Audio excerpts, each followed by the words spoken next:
Luka Doncic to the Lakers, bro. I have an unpopular opinion about how this might go.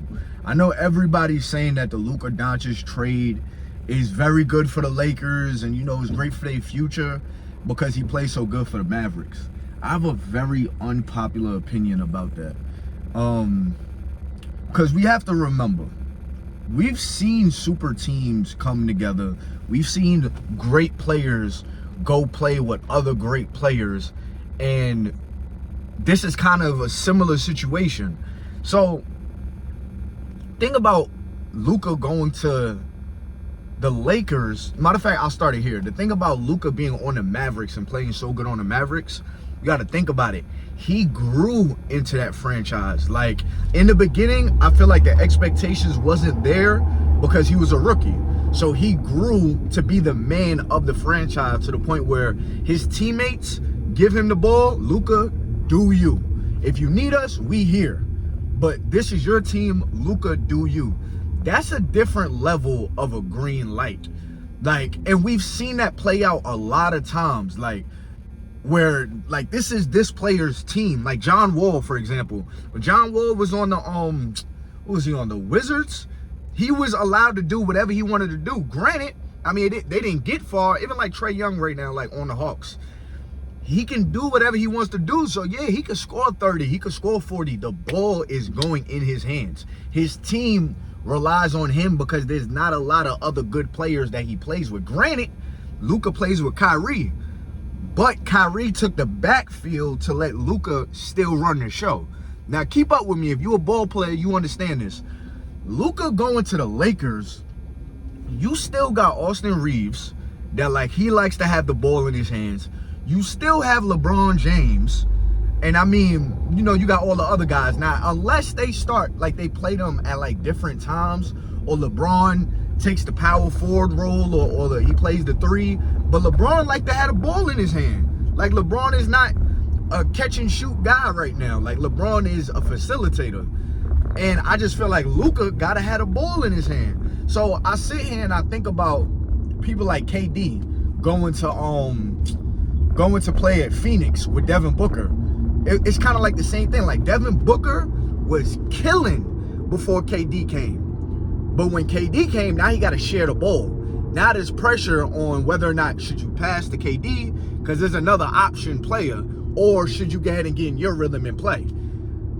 That's a problem that a lot of good players have playing together. I promise you, I know this because, like, even when I go to, like, LA Fitness, or even back when I was playing, like, AAU when I was young, if I'm the best dude on the team and my team knows that, I'm going crazy. I'm dropping crazy numbers, even if we lose. But if you put me on a team with another good player that also needs the ball, it's gonna be too much pressure on the ball, on what to do with the ball.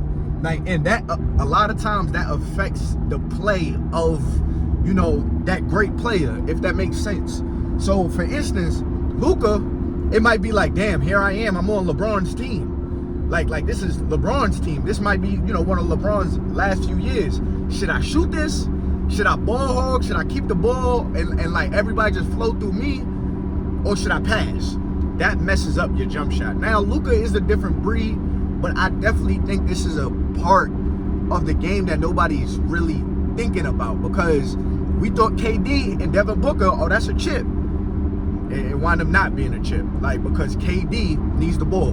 Devin Booker needs the ball. We thought Kyrie and Doncic was a chip. Kyrie needs the ball. Doncic needs the ball. I'm going to tell you the type of players that play best together. If you put a Doncic with like a Kevin Porter Jr., like a shooter, and then you got a solid big man, and then two other role players, that's a great setup. I honestly think he was great on the Mavs. Like I think they were great on the Mavs. They just had to figure it out. But him going to the Lakers, it's just gonna be a weird setup. Like, granted, they got that team is stacked. They got a lot of players, and Doncic might be that player that could really get them solid buckets. Because Anthony Davis, he's mad up and down. Like, you never really know what Anthony Davis was gonna do. I think getting rid of Anthony Davis was, like, that's a W for the Lakers. Like, this could definitely be good for the Lakers, but at the same time, there's a possibility that like Doncic is not going to perform at that level. Like, look at Carmelo once Melo left the Knicks.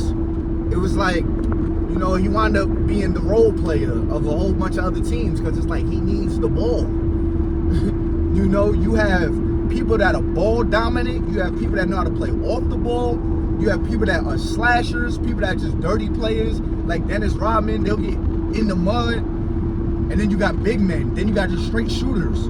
When you put ball dominant people on the same team, it just doesn't do as good as you probably was expecting for it to happen. So we might see a Dwayne Wade and LeBron James type of, you know, season, you know, but LeBron James is also at the end of his career.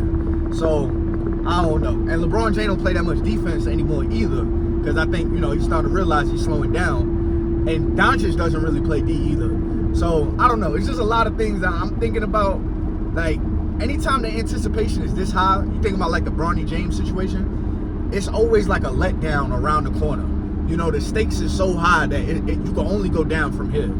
So unless Doncic, they allow him to just take over the way he does in the like for the Mavericks, my hopes ain't too high, because I know ball dominant players don't really play that good together. Again, LeBron James and AD. Like, LeBron James, crazy part is he's a great passer. But AD, like, he's just, I don't know. He's good, but he's just not that consistent. I'm trying to think of another player. Perfect example. Anthony Edwards and Julius Randle. That shit is a shit show. That is one of the worst trades I've ever seen in my lifetime of watching basketball. Getting rid of Cat, that he's okay with being down low or being in the corner. And if he ain't got either or, he'll pass it out. And he played good defense. For Julius Randle, that thinks he's LeBron James. This dude takes three-pointers. He keeps the ball. He's trying to catch people off the dribble. He's like, I feel like he's a little up there in age, so he can't really keep up for real. But he is a ball-dominant player. That's why the Knicks didn't like him. And he's playing with Anthony Edwards. That's Anthony Edwards' team. And for y'all that didn't know, Julius Randle, he was hurt for the Knicks. Last time he was playing for the Knicks, like he was actually playing and not hurt, he was the ball-dominant player, and the Knicks were getting nowhere. They were getting absolutely nowhere. He'll get his buckets, but the Knicks would not win. You know what I mean? He got hurt, and Brunson took over. Now, he's with the Timberwolves, trying to be ball-dominant on Anthony Edwards' team. So now you got two ball-dominant players. You think, okay, he's a scorer, it's going to be a lot of points on the board. No. When the offense is flowing through one person, it flows better, I want to say, because the defense is going to close down on that person and we can just dish it back out. But this is where our buckets come from. It comes from Anthony Edwards. But Julius Randle is like, I want the buckets to come from me too.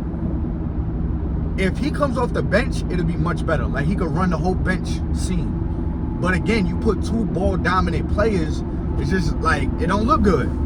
Even if they're both scorers. So that's a perfect example I could think of. So somebody's gonna have to take that backfield. Somebody gonna have to be the Pippen to Luka Doncic. Even though Pippen didn't think he Pippen, he think he Jordan. But that's just my take on it. I don't know. Comment below what y'all think about this whole Luka Doncic trade. I'm not super sold on it. I feel like the Mavericks is bugging. They are super bugging. And that's what everybody's thinking. Like, what are y'all doing? Like, son is only 25. He's top 5 every single year. Like, what are y'all doing? The kid is only going to get better. Y'all need to keep building around him. Y'all talking about him now. Y'all need to build more around him. And I mean, honestly, I think what they had was solid. Like, what they had was solid. But anyways, y'all, comment below what y'all think and all that good stuff. Make sure you subscribe for more Ty Boogie Sports content, where I commentate YouTube sports and I talk about, you know, the sports in the sports world as well. I said sports world as well. The sports world as far as like the NBA and stuff like that. All right, it's me, your boy.